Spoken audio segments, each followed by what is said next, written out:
हम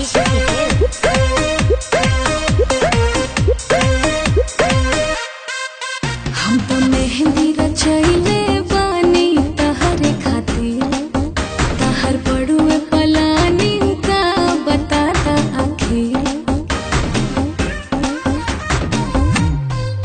हम तो मेहंदी रचैले बानी तहरे खातिर, तहर बड़ुए पलानी का बताता आखिर।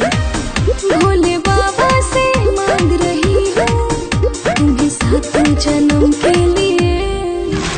सुमारी कर रही है सनम के लिए, तेरा जन्म धारेगा वतन के लिए।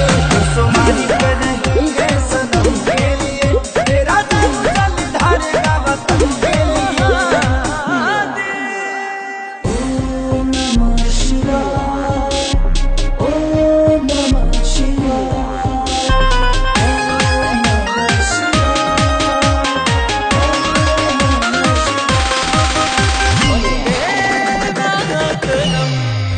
हमरो खातिर वतन उतने प्यारा बा जितने की बाड़ा तू। तोहार मोहब्बत पे घर बा दिल से बाटे लव यू। कि चिरई जैसन चहके देसी है बादिलवा के अरमान। कवनो आफत विपत नया रे भोले बाबा करस कल्याण। हमेशा शक्ति दे तुम्हें महादेव नेक कर्म के लिए। सुमारी कर रही है सनम के लिए, तेरा जन्म धारेगा वतन के लिए। सुमारी कर रही है सनम के लिए, तेरा जन्म धारेगा वतन के लिए।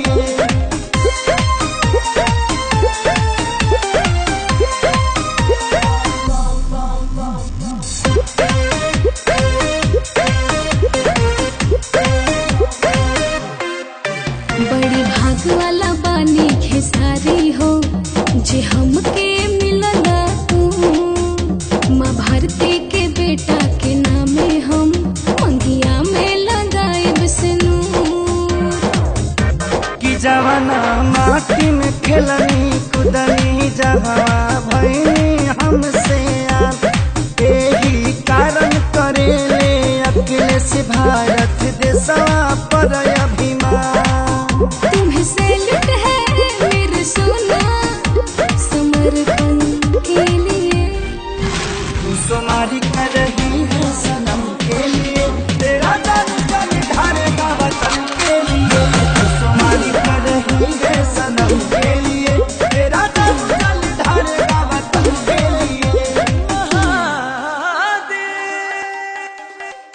जय भोजपुरिया समाज।